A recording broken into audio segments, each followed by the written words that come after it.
Bonjour tout le monde, c'est l'heure de la petite histoire. Eh oui. Alors aujourd'hui, je vais vous parler d'Orphée.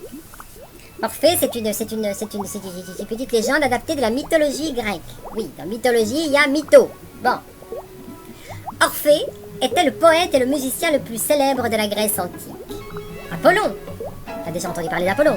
Bon, tu sais, tu dis que tu veux un beau mec, tu dis, oh là, quel Apollon. Et oui, ça vient un petit peu de ça. C'est un dieu grec des arts, de la musique et du chant. En plus, il était magnifique. Bon. Il avait plein de nanas autour de lui, il avait des muses, il en avait 9. C'était un Mac. À partir de ce stade-là, c'est quand même... Voilà. Alors, ce monsieur, Apollon, avait offert une lyre à Orphée. Et les muses lui avaient appris à en jouer. Sa musique était si belle que les animaux sauvages s'asseyaient autour de lui pour l'écouter. Bah oui. Moi, ça fait comme mon chien, quand je lui joue de la kalimba, c'est pareil. Il s'arrête, il s'assied, là. La même chose. Même les arbres se penchaient pour mieux l'entendre. Ça, je m'en suis rendu compte de ça, parce qu'il y a certains, tu sais, les platanes, des fois, qui se penchent comme ça, sur la route. Bah oui, ça vient de là. Quand vous verrez un platane se pencher sur la route, c'est qu'il y a eu des musiciens qui sont passés. Eh ben oui, c'est évident. Et les rochers, quant aux rochers, eux-mêmes suivaient le poète. Là, je me dis, ils étaient déjà un petit peu, à mon avis, ils étaient proches d'une carrière, et il y avait quoi, une grosse benne derrière, ça pouvait pas être autrement. Bon. Charmé par les notes qu'il égrenait sur son passage. Alors ça me fait penser, moi, ça m'évoque le petit Pousset, il jetait des notes comme ça, c'était beau, quoi.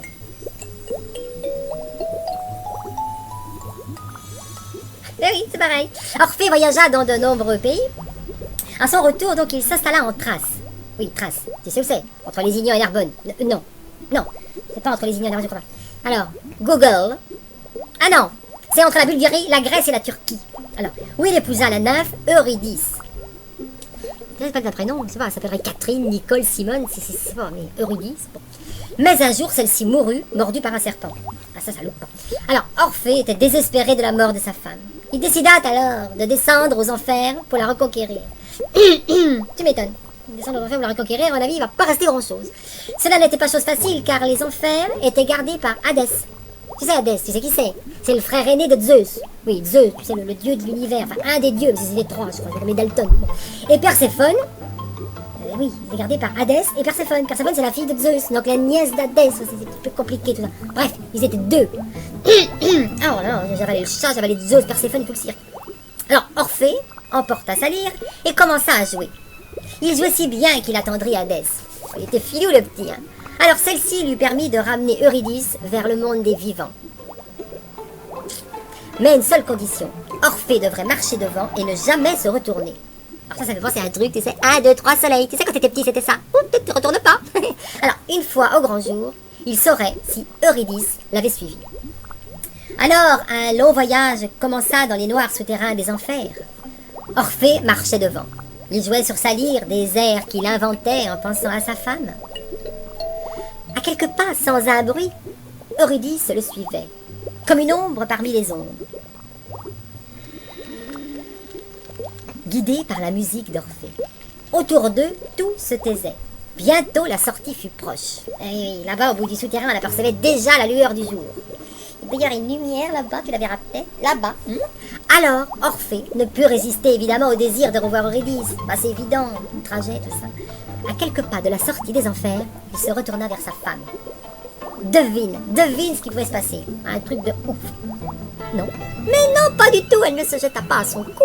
Celle-ci jeta un cri et disparut. Il ne devait jamais plus la revoir. Non, mais moi, j'ai dit, c'est un truc de fou, ça, tu vois.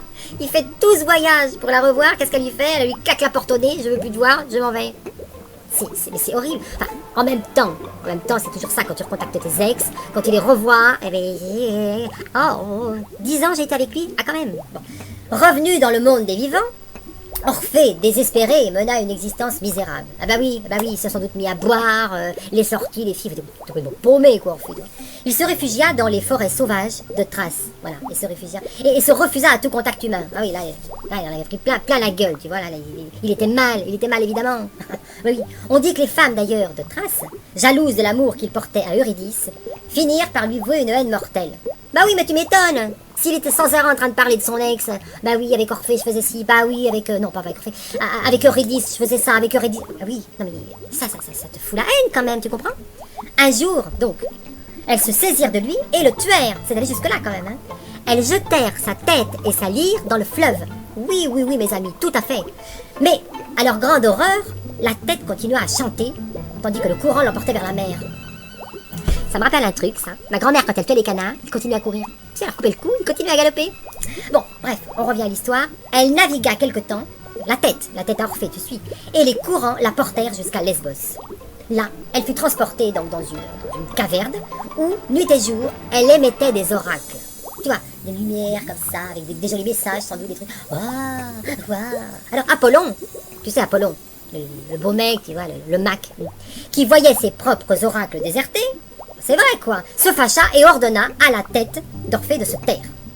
Tu te tais, les Orphées, sans doute comme ça, maintenant tu te tais. Les oracles, c'est pour moi, ce n'est plus pour toi. Tu vois le truc, hein.